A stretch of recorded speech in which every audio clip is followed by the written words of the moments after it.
Este é o podcast Servo de Cristo.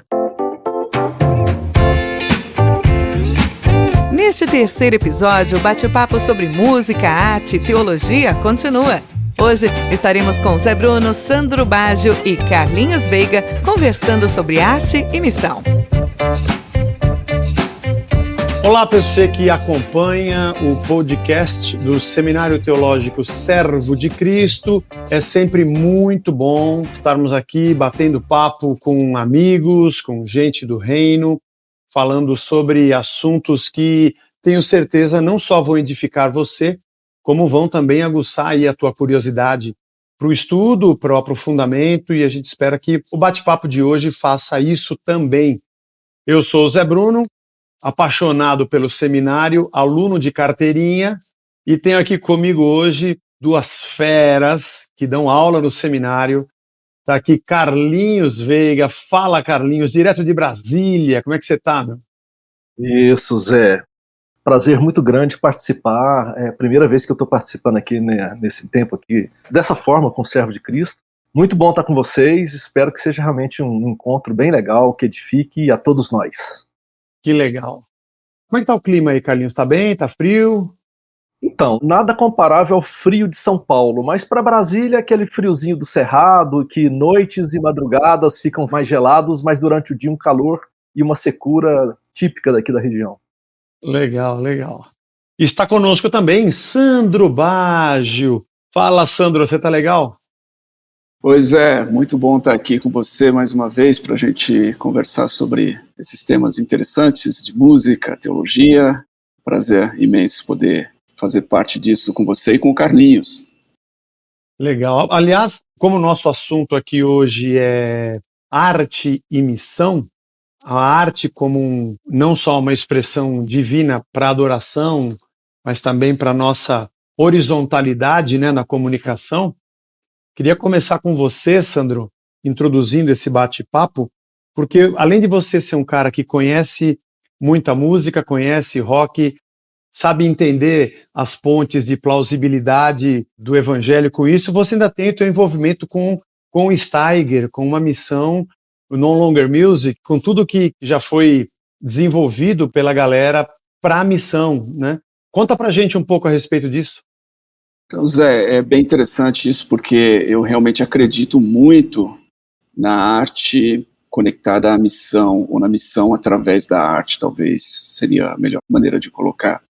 Muito embora isso levanta, né, outras questões, talvez a gente possa até conversar aqui a respeito, e eu ouvi a opinião de vocês, que tem a ver com a questão do utilitarismo da arte, né, que é bastante criticado por alguns autores. Eu acho que existe um aspecto que deve ser considerado aí sim. Mas, como você disse, eu tenho me engajado nisso já há muito tempo, na verdade desde que eu fui para o seminário. Eu fui para o seminário com 18 anos, a estudar lá em Seropédica, na cidade de Itaguaí, do lado da Universidade Federal Rural, e eu vinha de uma igreja pentecostal, onde basicamente o rock é do diabo. Eu lembro que naquela época tínhamos o Rebanhão, e o Rebanhão era do diabo, você entendeu? Para aquele pessoal, Sim. né? O Rebanhão era do diabo. E o que a gente podia ouvir de música, assim, era Vencedores, uma música um pouquinho mais moderna, assim, era Vencedores por Cristo, ou Elo, mas tirando isso, passando disso, já era complicado.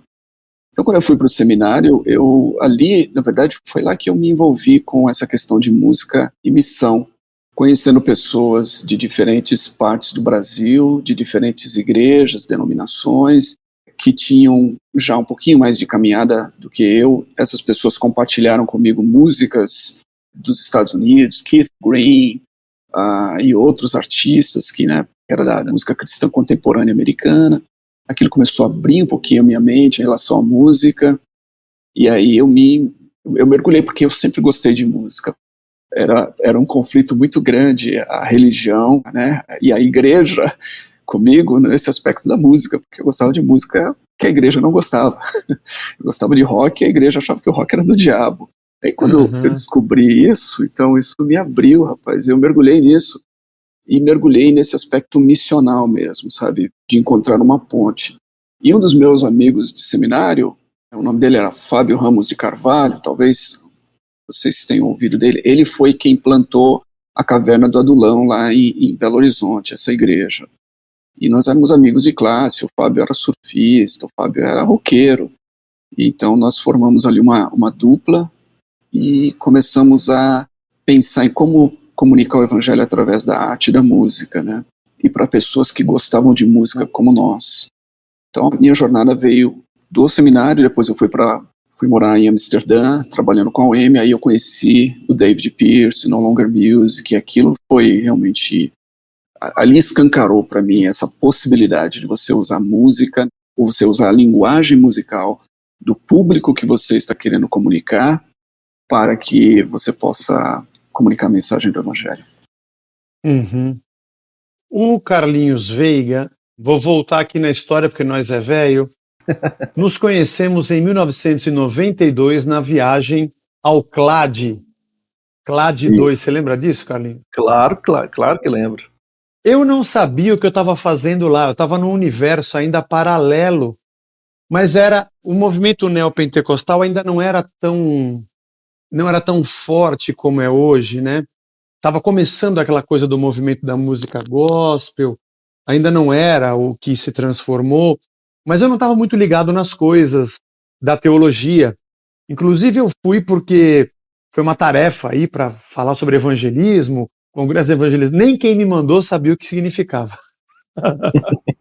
Mas a verdade é que eu vi ícones ali do evangelho, da missão integral da igreja falando, e conheci Carlinhos Veiga, que não me lembro, Carlinhos, se você estava lançando ou ia lançar os Brasis do Brasil. Poxa, foi isso? Realmente, eu não vou me lembrar exatamente, eu não lembro. Brasis do Brasil, eu ia lançar, porque Acho foi que você ia exatamente lançar, isso. né? Naquela época eu estava morando em Viçosa, Minas Gerais, e eu fazia parte do Expresso Luz. A gente já tinha gravado o primeiro disco do Expresso em Goiânia, com o Romero, que você conhece, Sim. o pessoal.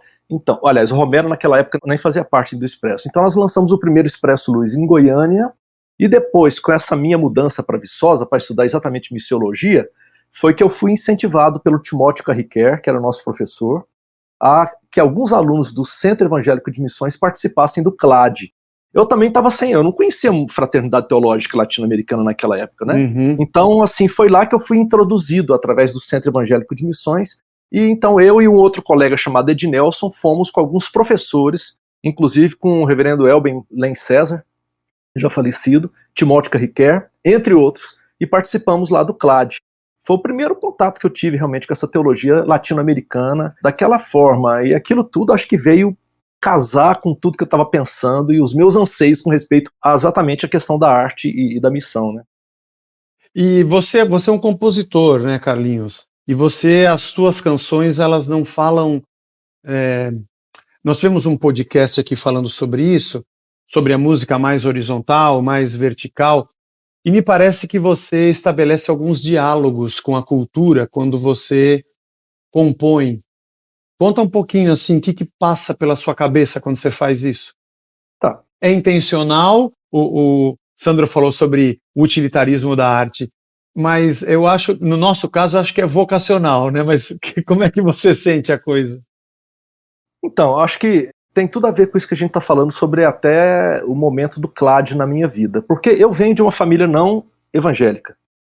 A minha conversão se deu com 17 para 18 anos, e naquela altura eu estava sendo introduzido nos botecos pelo meu tio, Gustavo Veiga, que é um músico bastante conhecido em Goiás. Já rodou o Brasis aí com o projeto Pixinguinha, tudo. Então, um cara conhecido aí. E aí, então, eu vivia nesse meio, né, da música da MPB, cantava. A minha família se reunia, a gente cantava músicas caipiras, músicas regionais, mas muita MPB também, Caetano, Chico, etc. Quando eu me converto, foi uma pancada, né? Porque tudo isso é como o Sandro colocou, tudo é pecado, né? Então, o Centro Evangélico de Missões veio meio nesse resgate. Então, foi a partir daí, Brasis do Brasil foi o primeiro disco que tem composições minhas no Expresso. Eu queria traduzir, eu fugi realmente dessa música panfletária, né? Meio assim, divulgando a minha igreja. Eu queria sair disso e queria falar da fé na vida, né? A fé em Cristo que transcende para a vida toda.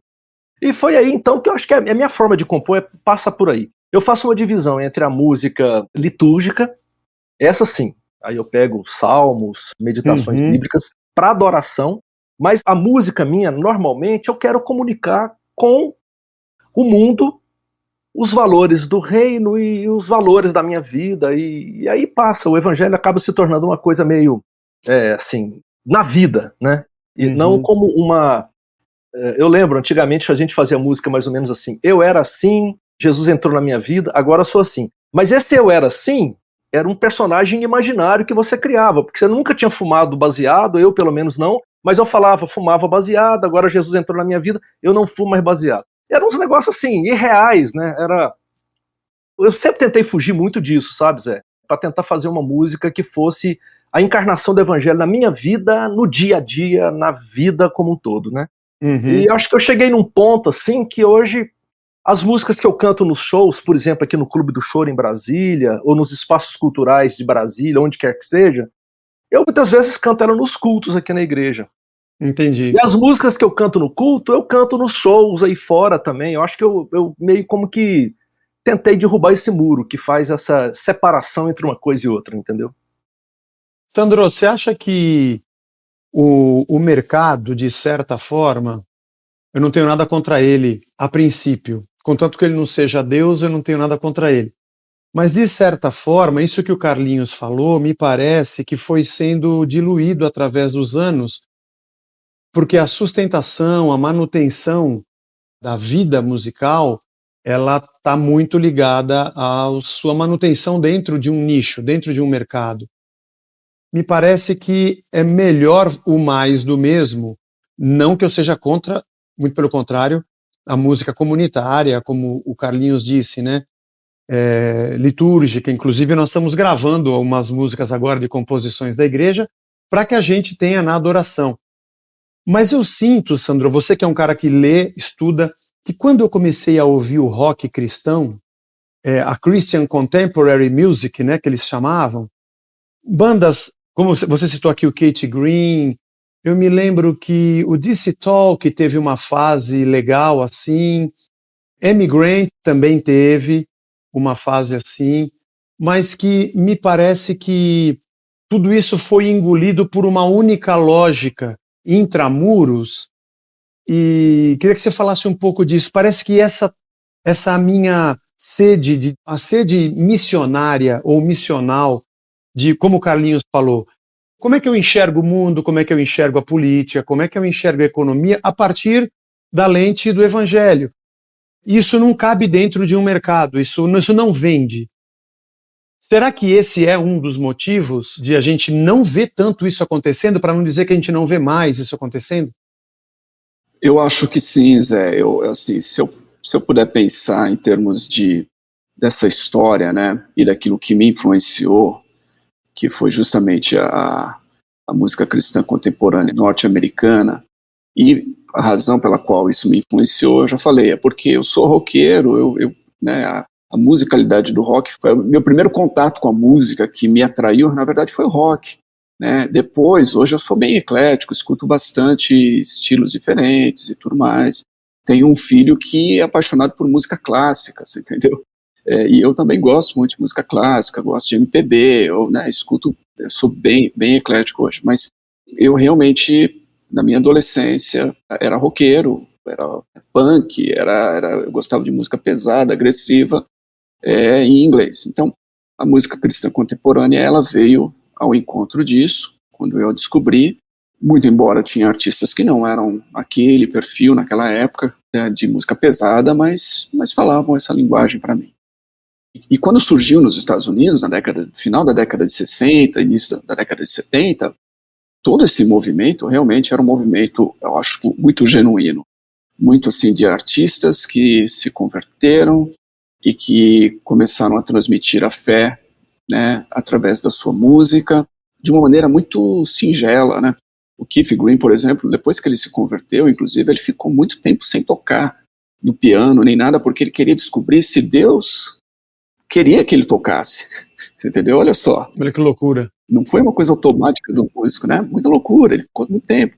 E aí um dia ele sentiu que Deus queria que ele tocasse, e aí foi que ele começou, então, a compor músicas, e e transmitia através da música aquilo que era muito pessoal dele, como o Carlinhos falou. Então você pega essa primeira geração, que vai da década de 70 até o início dos anos 80, você tem um tipo de música cristã contemporânea que eu acredito que é muito nessa linha, muito pessoal, muito do primeiro amor, assim. Aí entrou o mercado, o negócio começou a crescer, e aí a coisa começou a se multiplicar. Então você pega em meados dos anos 80 em diante, você tem uma outra linguagem, você entendeu? E que tem dois aspectos, eu acho. Muitos vão dizer assim, há um elemento de maturidade nessa música, porque você vai ter, vou usar o exemplo de uma banda que é uma das primeiras bandas de punk rock dessa geração norte-americana, que é Undercover. Eles vieram daquele movimento do Maranatha Music, da Calvary Chapel, começaram ali, então gravaram aquele estilo de punk rock bem né, redondinho, nos primeiros discos, as letras bem assim, e aí de repente o pessoal começou a ter problemas. Eles tinham aquela mensagem assim bem triunfalista. Aí de repente um cara se divorcia, a avó de outro acaba tendo câncer, morre, tem um monte de problemas, se deparam com sofrimento, com orações não respondidas, com fracasso na vida, e aí muda a música deles, mudam as letras, você entendeu? Eles começam a falar de coisas que não fazia parte da letra. Amy Grant fez isso com os seus discos, né? Ela mudou em 88 com o Lead Me On. Pra você ter uma ideia, eu comprei aquele disco, Zé, e eu revirei todas as letras e eu fiquei frustrado, porque não tinha palavra Deus, e nem Jesus. E eu fiquei frustrado, cara, mas foi essa mudança, né?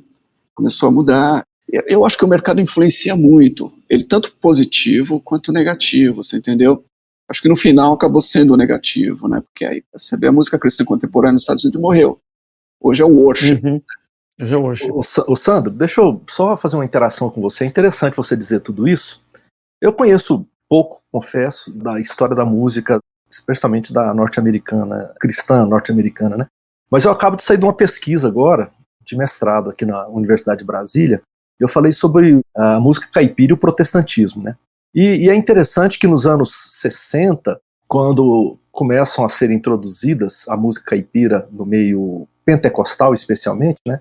Uma das duplas que faziam sucesso, era uma das músicas mais conhecidas na época, chamada Curió e Canarim. Sim. Eles se convertem, o cara vem para a igreja e eles passam exatamente por esse processo. É interessante você ouvir os primeiros discos de Curió e Canarim e depois da fase da maturidade, quando o Curió já estava praticamente ali próximo de falecer e tudo, década de 1980, quando você começa a perceber que eram músicas que já tratavam dos dilemas, né? Se antes era assim, sua vida tá um problema, venha Jesus, ele vai resolver sua vida. Lá na final da década de 80, ele vai dizer assim, a vida é uma desgrama, mas com Jesus é bom demais, mesmo assim. Então, é interessante como você vai vendo todo esse processo dos dilemas, da vida real, né? E o amadurecimento da fé sendo transmitido através das canções, né? Bem interessante isso. Sim, eu acho que, para mim, essa é a autenticidade do artista, né? Isso. Quando ele consegue ser autêntico, né? E ele consegue lidar com isso e transmitir isso, para mim, isso é muito bonito, eu aprecio muito isso. Acho que também tem a ver, nós vamos falar isso em outro podcast, mas entrando na parte da teologia da coisa, é também um reflexo do que nós vemos dentro da igreja brasileira. O assunto missões, ele é ínfimo, também para não dizer inexistente, dentro do universo gigantesco, né, que a gente tem do movimento evangélico brasileiro. Quando você para ver a consciência missional de um cristão, não vamos nem falar da música agora, né, a ponto de, já aconteceu comigo, uma pessoa um dia chegou lá na igreja e disse, estou frequentando aqui, Zé, há algum tempo, e eu vim, sei lá de que igreja que ele tinha vindo, faz 1 ano que eu estou aqui, mas eu venho só de domingo, meu trabalho me exige muito, eu tenho tido pouco tempo para desenvolver um ministério, mas quando melhorar lá, eu quero me envolver aqui. Daí eu falei para ele, então, mas você quer dizer que o seu ministério vai se resumir a alguma atividade que você vai ter aqui no domingo? Tipo, você está 24/7 diante das pessoas, você está todo dia se relacionando com gente, conversando, almoçando, falando de negócios, Cristo habita dentro de você, tudo que você pensa, faz, toda a sua prática parte do que você crê, de quem você é, e você não julga que isso é um ministério, e talvez o mais importante dentro do cenário que a gente tem. Então, eu queria falar um pouco com vocês sobre isso, a arte e a missão, que ela é um veículo poderoso, mas até que ponto um artista entende isso que vocês acabaram de falar, aquilo que é genuíno, aquilo que faz parte das minhas reflexões, a minha vida está colocada nas letras, ou eu tenho que achar o novo hit do verão, a nova frase de impacto do apaixonado, do restaurado, sei lá, ou seja lá do que for, da casa, para eu poder ter lugar no mercado. Vocês dois são pastores de comunidades de fé, né? Como que vocês tratam a missiologia na arte ou conversam com os artistas que vocês têm dentro da igreja? Quem quiser começar aí?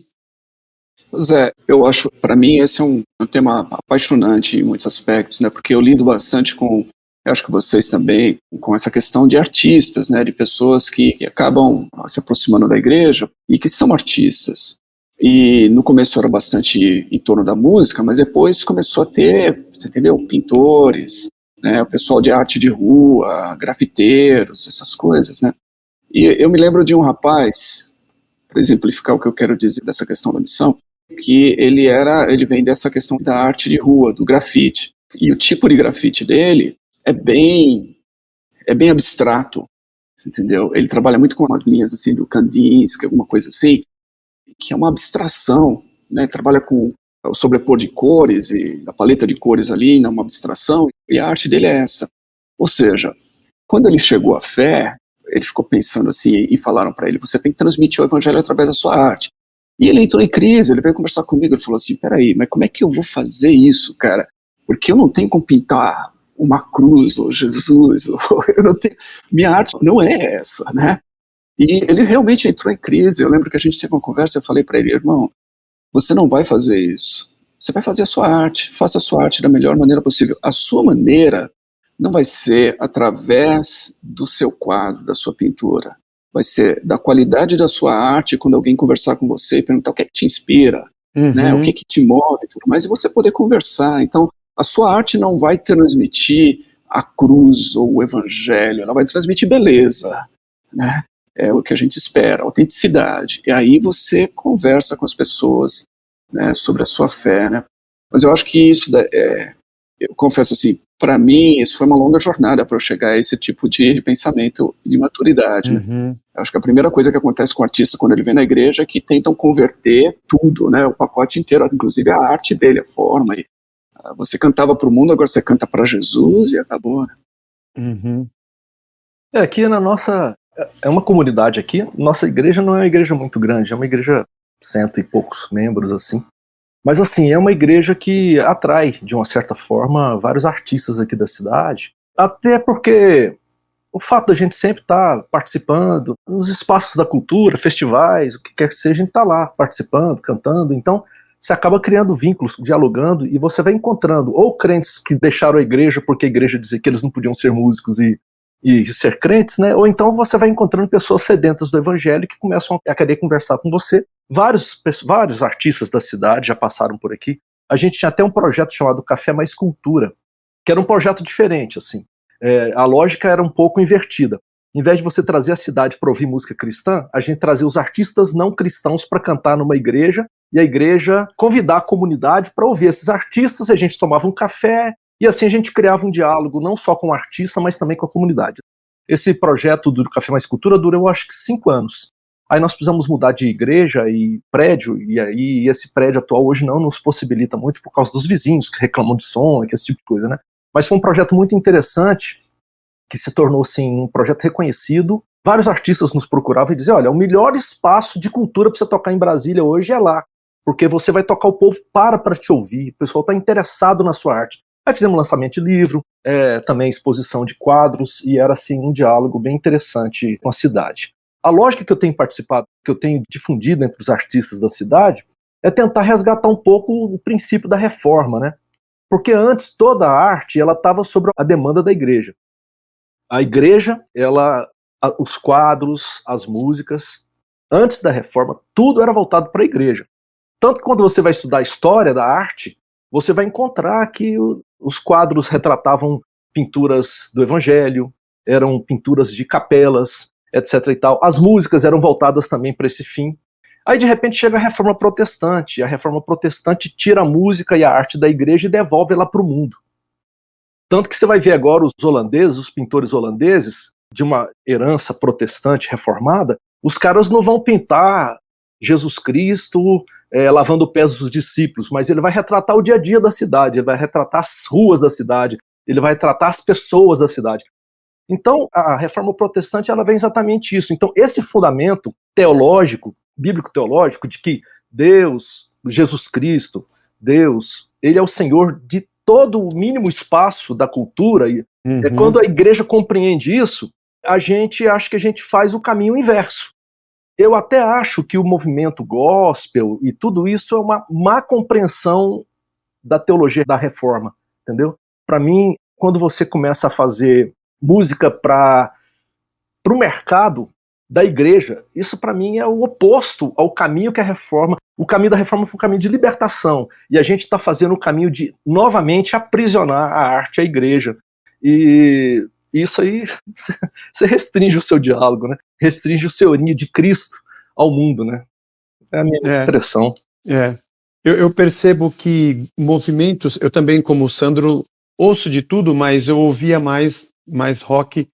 Eu sou de 66, então eu comecei a ouvir música no começo dos anos 70, quando se ouvia o final dos 60, se ouvia no começo dos 70, né? Me lembro que a primeira música que eu ouvi, falei assim, isso aqui é música, foi o lançamento do George Harrison, My Sweet Lord, que fez um sucesso estrondoso no mundo inteiro. Os Beatles tinham se separado, né? E ele tinha lançado o álbum triplo dele, All Things Must Pass.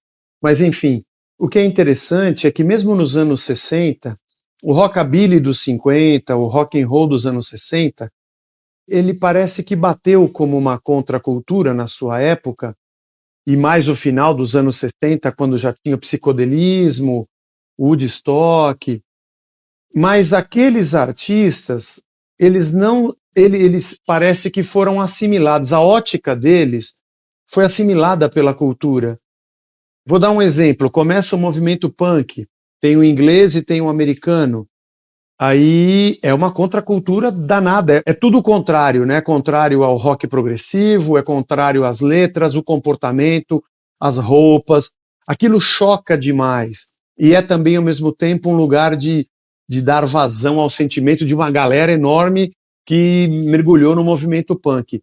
Mas hoje, a nossa música, o nosso rock está cheio de punk. Você compra a camisa do Ramones na CIA e usa a camisa do Ramones, galerinha que acho que nunca nem ouviu Ramones, a ponto de eu ouvir Green Day, que está na boca de todo mundo. Minha esposa gosta, você ouve Green Day, todo mundo gosta, eu falo, cara, esses caras são mais The Clash do que você imagina. Me parece que a arte tem esse poder, para o bem e para o mal, de tornar natural um pensamento ou um comportamento quando ele vem na embalagem da beleza da arte. E sempre que você tem um grande conceito, parar para refletir sobre coisas, você tem artistas que são profetas. Aliás, o artista é um profeta na sociedade. Acho que é quando ele se nega a isso que o mercado cresce, né? E nós, quando o Carlinhos falou, quando a música gospel começa, não havia uma conceituação teológica do movimento. Era um movimento livre, meio sem cabeça, porque as bandas elas surgiram de vários lugares, elas já existiam. Sim. Eu vim conhecer Fruto Sagrado, que já existia, você com o Expresso Luz já estava lá em Brasília, o Oficina G3 já existia, eu vim conhecer os caras do Kadosh, que já existiam, o Vrarros de Curitiba já estavam fazendo um som ali. Então, enfim, quando você conhece, não é alguém que criou um movimento, alguma coisa aconteceu de dentro para fora. Mas se isso fosse percebido, talvez isso pudesse ter sido assimilado. Talvez de alguma forma, não existe si, né? Não há si. Mas talvez, se não existisse um movimento, um segmento, porque enquanto é um movimento, ele é vivo e orgânico. Quando ele vira um segmento de mercado, ele é obrigado a atender um nicho. E aí vem toda a necessidade do artista se acomodar para a sobrevivência. E eu tenho dito muito para os artistas da igreja, inclusive agora quando ele está compondo as músicas, cara, faz faz o que der na sua criatividade, cria, ouse, espalhe, expanda, sabe? E pense que a gente está falando com uma sociedade, as janelas e as portas da comunidade estão tudo abertas, para a gente ouvir, para a gente falar. Nas nossas peças, não precisa de usar música evangélica, usa aquilo que comunica, cria essas... Eu acho que falta isso para a formação do artista. Não há um conceito de formação artística para um cristão que entende a missão. Ele aprende na escola de arte, ele observa o que acontece, mas quando ele chega na igreja, é uma caixinha fechada e ele não consegue sair daquilo, né? Ô Zé, mas tem uma coisa que eu queria só mencionar. A minha conversão se deu em 1981. Em 1981 acontecia aqui no Centro-Oeste, especialmente na cidade de Goiânia, na cidade de Goiânia, acontecia um evento chamado Louvor. Eu não sei se vocês chegaram a ouvir falar do Louvor. O primeiro acampamento Louvor aconteceu em 1981. Era uma coisa completamente diferente, assim, para a época, porque ele reunia ali vários artistas e grupos musicais de diversas partes do país. Isso que você está falando é muito interessante, porque Vrarros estava em Curitiba, o pessoal já estava espalhado pelo Brasil todo, cada um fazendo a sua cidade. É por isso que eu tenho muita dificuldade quando as pessoas falam, vamos tratar da história da música evangélica no Brasil, e foca a partir de vencedores. Entendeu? Porque quem está em Brasília, quem está em Goiânia, não é a partir de vencedores. A partir de... Sim. Então a gente não pode falar de uma história da música. A gente tem que falar das histórias das músicas. São muitas. E cada um com a sua riqueza, e com a sua beleza, e com seus desafios. E o acampamento Louvor era uma tentativa, depois surgiu o Som do Céu, alguns anos mais tarde, mas ele era assim, como que o início disso aí. Então de São Paulo vinha Vavá, por exemplo, com Atos, né? Vinha Vencedores por Cristo. Eu lembro que o Jairinho, foi o ano que o Jairinho faleceu, por isso então o Elo não pôde estar presente. Mas tinha também ao mesmo tempo bandas de São Luís do Maranhão. Tinha ao mesmo tempo bandas de Uberlândia, do Triângulo Mineiro, né, que é o Sal da Terra, que depois virou uma igreja, né, o Paulo Júnior era roqueiro na época, né.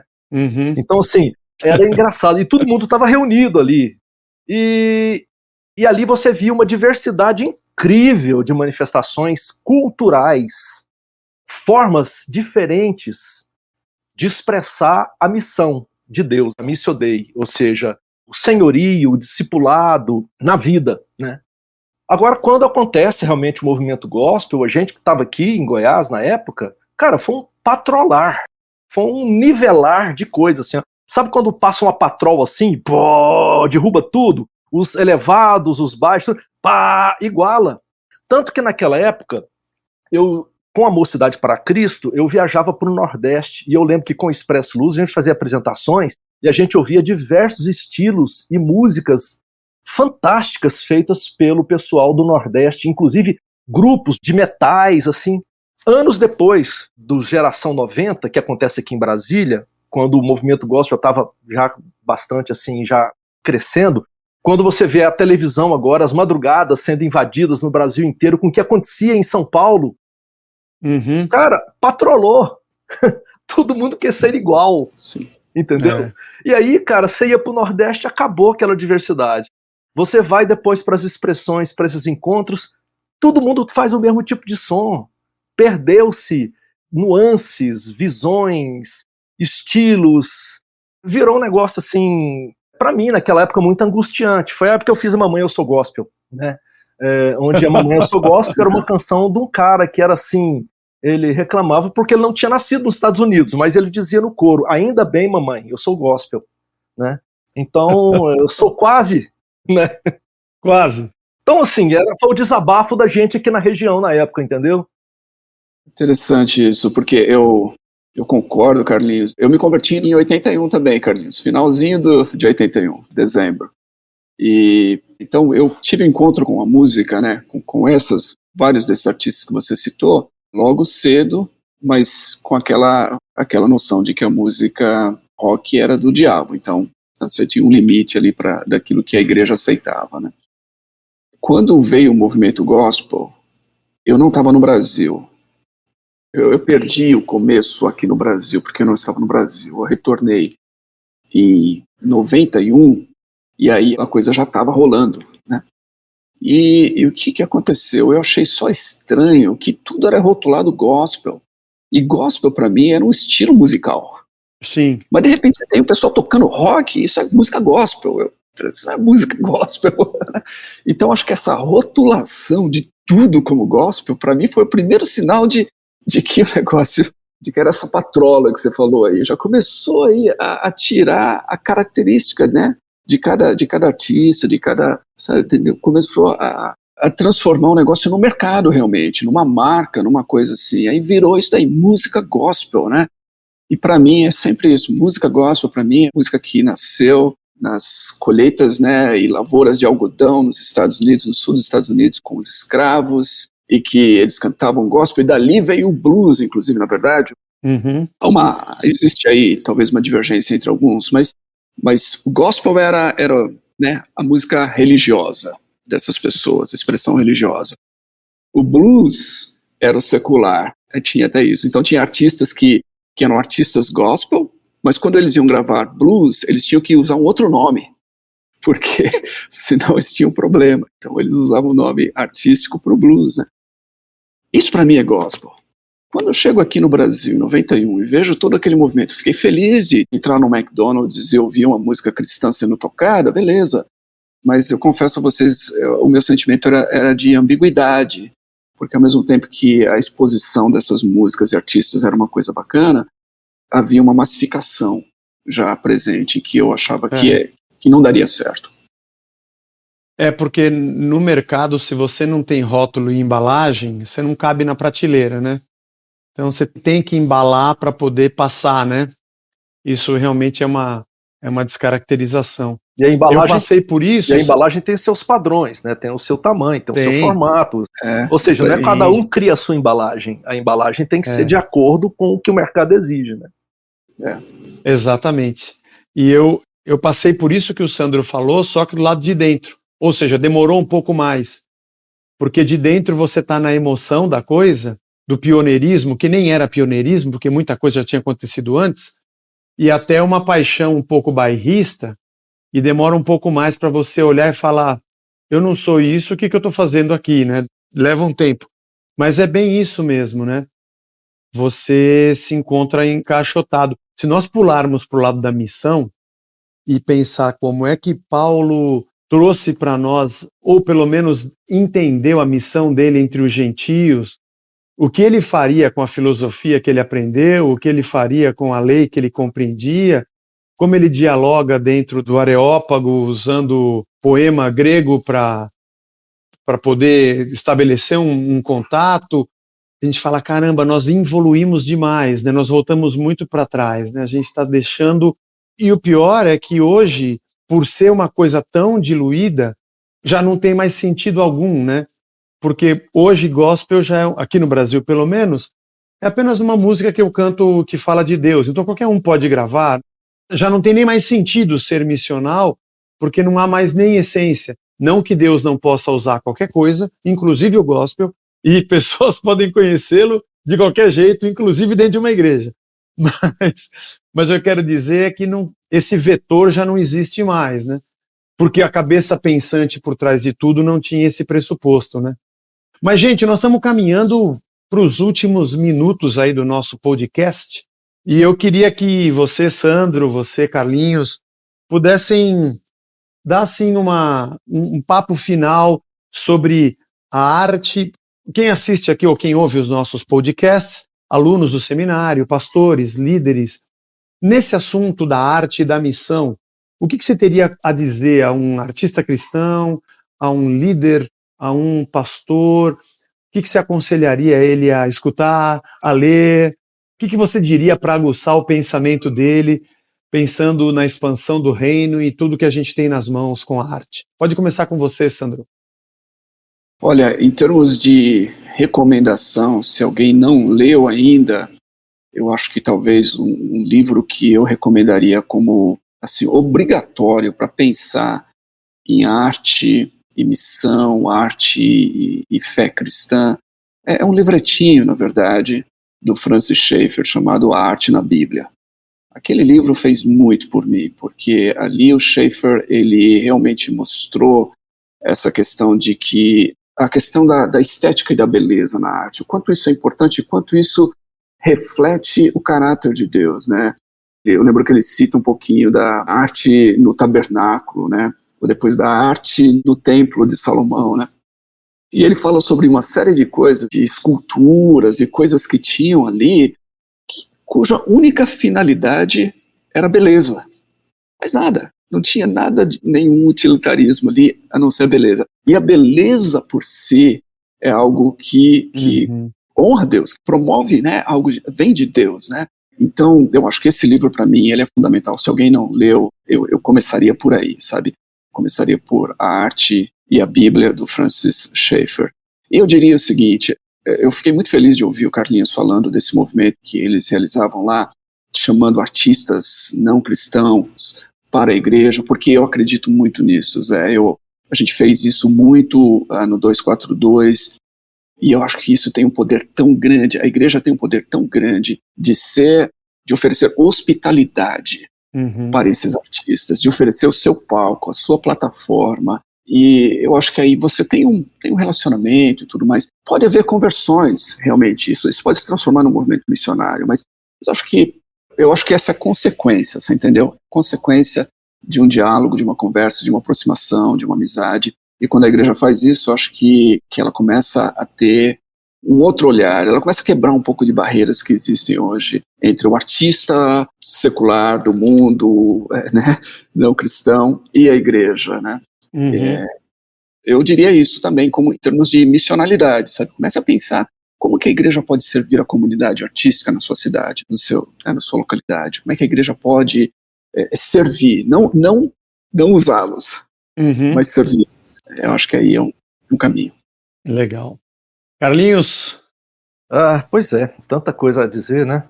Bem, o que eu acho é o seguinte, eu acho que a gente como igreja, como cristãos, não digo igreja, instituição, mas como igreja, o povo de Deus, né? A gente tem que realmente redescobrir esse caminho da missão, da Missio Dei, assim, cada vez mais uma igreja que seja participativa nos processos da sociedade, em todos os processos, né?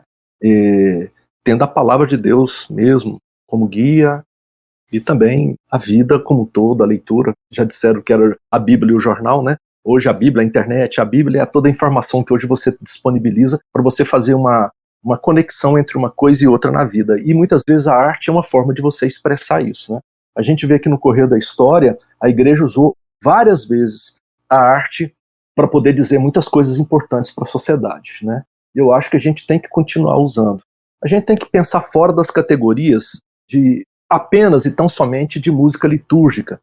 As nossas músicas não necessariamente precisam falar de Jesus o Salvador explicitamente, não precisa de falar sobre Deus, o Senhor da minha vida, mas você pode falar de Jesus como Senhor e Deus, Jesus como Salvador e Deus como Senhor, de diversas formas, de diversas maneiras, utilizando poesias, ricas poesias, belas poesias. Acho que está faltando muito isso, né? A gente às vezes está estudando muito acorde e pouca poesia.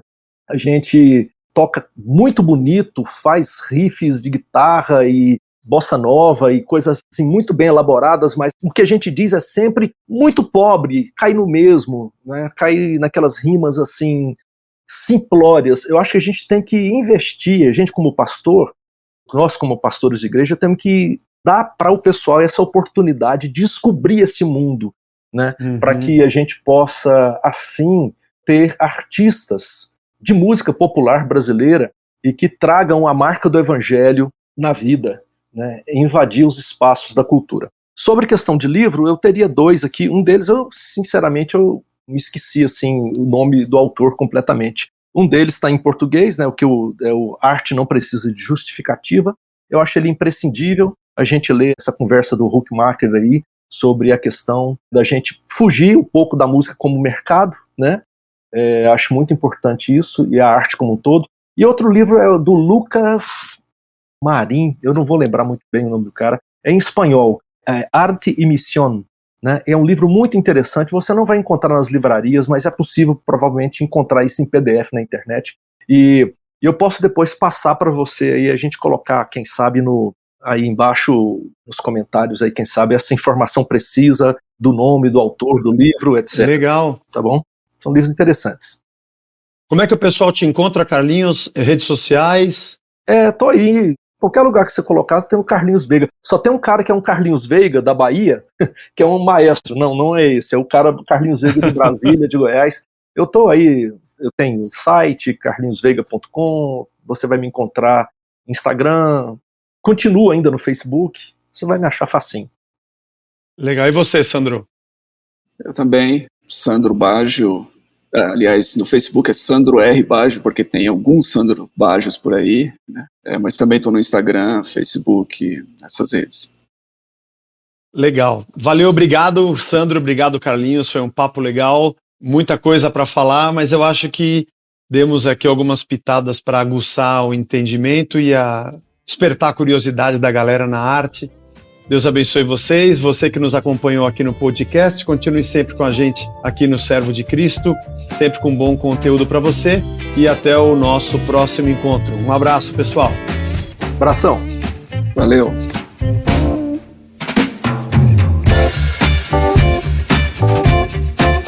Você escutou o podcast Servo de Cristo. Para mais informações, acesse o site www.servodecristo.org.br.